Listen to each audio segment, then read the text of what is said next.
Hey everybody on YouTube, it's Rachel the Student Witch, and I am here with an all-purpose oil recipe. This I just recently showed on my most recent altar tour video of my husband's altar here in our new apartment. This bottle we got at Goodwill, and in it I have the first batch of oil that I made for him. This is an all-purpose oil, all-purpose witchy oil. You can use it to anoint yourself, you can use it to anoint and protect doorways in your home or objects. I use it to anoint myself before I do my yoga practice as a way of making ritual and dedicating myself to the practice and to my health and whatnot. You can use this to dress candles, you can use this to bless stones and crystals or tools. This is just literally an all-purpose oil that we use, and the finished product is this gorgeous kind of greenish golden color. So since we have the finished product in this beautiful bottle, that means I need to start brewing a new batch, because I like to brew the oils in mason jars like this, or this is a Ball jar, Ball brand mason jar, so that the oil can really infuse with the herbs and ingredients and crystals that I put into the oil for a good long time before I transfer it over to a more decorative or eye-pleasing bottle for daily use or for display on my altar. So, without further ado, let's get into ingredients. Okay, so let's go through the tools first. Mason jar. You'll notice on this mason jar I have tied a chicken wishbone on here. This is the same mason jar that I made the first batch in. I did not clean it out.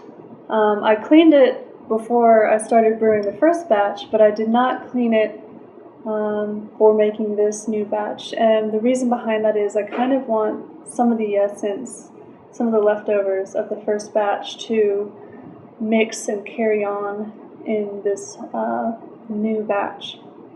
So you can start off with a brand new clean jar. You can do whatever feels right to you. But I know that this jar was cleaned and disinfected the first time around, and I trust it for this new batch of oil. So for energetically cleansing things, since sage and palo santo are going into the oil, I also use both sage and palo santo to cleanse and prepare the new batch of oil and the jar itself and the ingredients before I put them in the jar.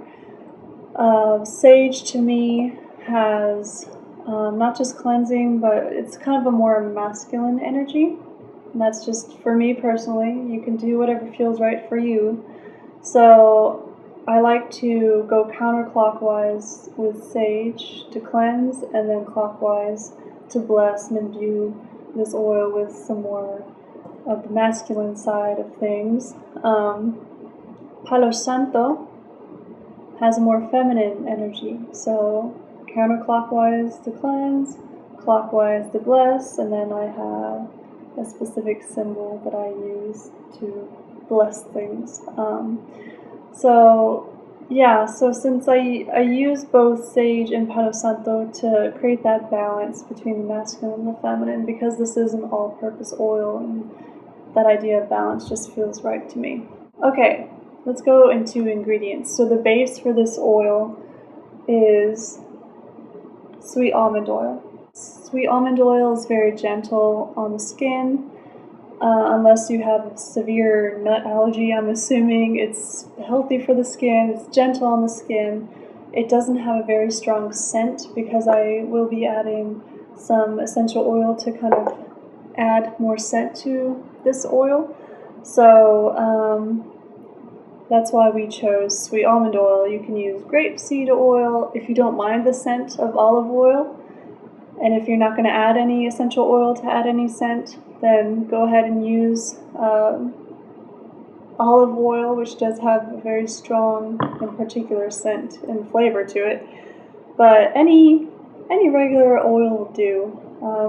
I personally like to, if I'm going to use an oil to anoint myself, which means I'm going to put it on my skin, I like to invest in some good quality oil, so I wouldn't necessarily use just cooking oil, especially like canola oil or vegetable oil. I would go ahead and invest in a pure, high quality oil, so that's why we went with this brand of sweet almond oil.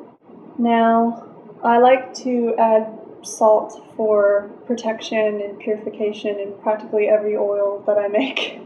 So here we have some sea salt that will be going in.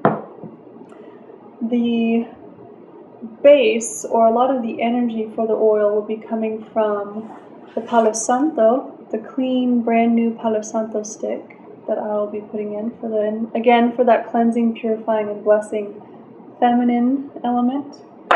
And a sage bundle. This is a package of 3 from this brand, and it's actually sage, cedar, and lavender bundled together. So one of these 3 will be going into the jar, and it will add some strength, balance, and clarity, along with the more masculine element of sage. I will also be adding 3 star anise, or star anise, depending on how you pronounce it. I love star anise. It's one of those magical go-tos for me. It's an herb, or technically a spice, I guess, that I have to have both in my kitchen and in my witchy tools. Star anise for me, I mean, it's the shape of a star, and just the name of it brings that astral element and feeling into it. I associate this with dream work, with intuition, with tapping into the higher self, with tapping into spirit and higher spirit. So I like to add 3. 3 is a special number for me. It's my favorite number. It's a magical number. So there you go. And lastly, and this is catered especially for my husband, I'm putting in dried chamomile flowers. And these are organic. Again, anything that's going into my body or on my skin, I like to invest in quality. So chamomile I associate a lot with my husband. It's one of his favorite herbs, his favorite tea. It's his go-to tea to drink in the evening. It's also really good for the skin. Chamomile has some properties that help with inflammation and irritation in the skin. So my husband has contact dermatitis, so sometimes, especially when he's very stressed out, like now when he's finishing a dissertation, his skin, especially on his right hand, breaks out into a strange sort of allergic reaction. I made him a salve a while ago, an ointment that was based on chamomile, because of chamomile's properties for healing and calming down skin irritation and inflammation. So I just associate chamomile with my husband for a lot of reasons. So chamomile is the main herb going into this particular batch, and I also use chamomile in this batch, which is part of the reason why it smells so wonderful and cleansing. So if chamomile doesn't float your boat, if you feel particularly drawn to lavender or drawn to calendula, you know, do whatever works for you. This is your all-purpose oil, right? To add to the cleansing uses of this oil, we're going to add the skin, or the rind, or the zest of 1 lemon, which will add a nice lemony scent, but lemon has, spiritually and physically, has cleansing properties. So I like to add lemon as well. And let's see, lastly, I'm going to add this essential oil blend by Acacia, which is the same brand that made the almond oil. This is what they call gray matter batter. It's just an essential oil blend of peppermint, lavender, spearmint, and chamomile. So it's very calming. In general, all the, well, not all, but most of the herbs in the mint family, so chamomile, lavender, spearmint, peppermint, even rosemary, I believe, is in the mint family. These herbs in general are very safe to ingest and use on the skin, to use for healing. So that's why I went for a essential oil blend of herbs in the mint family. Also, herbs in the mint family are relatively inexpensive.